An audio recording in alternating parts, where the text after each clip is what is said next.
ओम नमो भगवते वासुदेवाय। जीवित पुत्र का व्रत। यह व्रत पुत्र प्राप्ति और उसकी सुरक्षा के लिए किया जाता है। इस व्रत के दिन भगवान सूर्य नारायण का पूजन किया जाता है। ऐसी मान्यता है कि इस दिन का व्रत करने से मृत वत्सा दोष का निवारण होता है।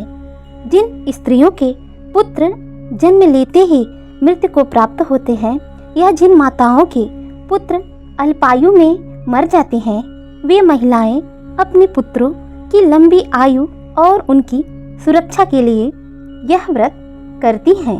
भगवान श्री कृष्ण ने इस व्रत का महात्म्य एक ब्राह्मण को बताया था, जिससे उसके पुत्र की मृत्यु टल गई थी और उसको लंबी आयु की प्राप्ति हुई थी।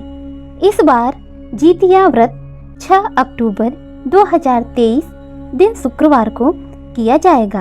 ऐसी मान्यता है कि जीतिका व्रत करके उसकी कथा सुनना अनिवार्य है। इससे पूजा का पूरा फल मिलता है। तो जीतिका व्रत की कथा बहुत ही प्रचलित है, वो हम शुरू करते हैं। कथा के अनुसार प्राचीन समय में जीमूतवाहन नाम का एक गंधर्व राजकुमार था। जीमूतवाहन बहुत ही साहसी, निडर और सभी से प्रेम करने वाले थे। उसमें राजपाट की बिल्कुल भी लालसा नहीं थी। राजकुमार की योग्यता को देखकर उनके पिता ने उन्हें अपना उत्तराधिकारी चुना और वन की ओर प्रस्थान करते समय अपना राज्य जीमूतवाहन को सौंप दिया। परंतु जीमूतवाहन का मन राजकाज के कार्यों में नहीं लगा और अपने पिता की सेवा करने की इच्छा से उन्होंने वन की ओर प्रस्थान करने का निर्णय लिया। अपना राज्य अपने अनुज भ्राता को सौंपकर वो वन की ओर चल दिए।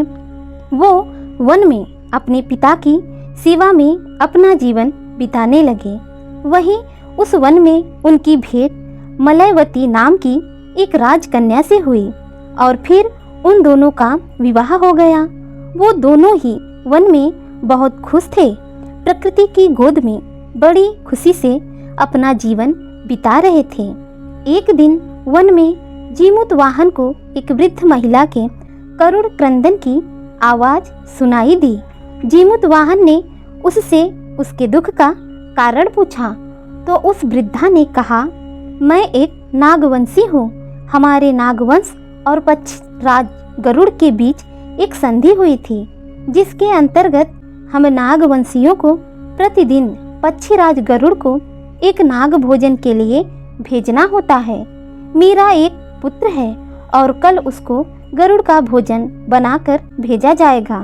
कल मेरा पुत्र जीवित नहीं रहेगा, यही सोचकर मैं दुखी हो रही हूँ।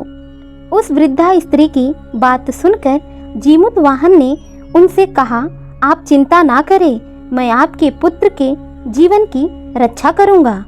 उसके स्थान पर गरुड़ का भोजन बनकर मैं जाऊंगा। ऐसा कहकर जीमूतवाहन उस वृद्धा के साथ उसके निवास पर चले गए।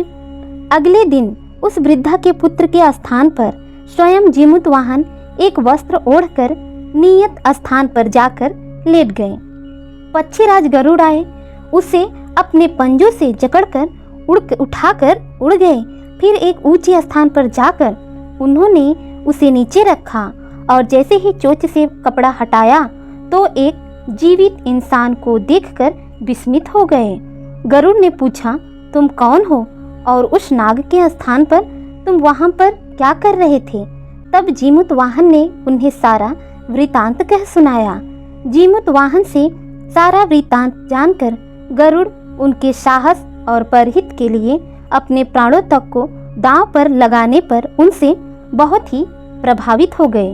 तब उन्होंने जीमूतवाहन को सकुशल छोड़ दिया और भविष्य में नागवंशियों से बलिदान ना लेने का वचन भी दिया। जीमूतवाहन द्वारा एक वृद्धा के पुत्र के जीवन की रक्षा के लिए अपने प्राणों को दांव पर लगाने के कारण इस दिन उनका पूजन किया जाता है और साथ ही उनकी यह कथा भी अवश्य सुनी जाती है। इसे जीमूत वाहन देव की पूजा और व्रत किया जाता है।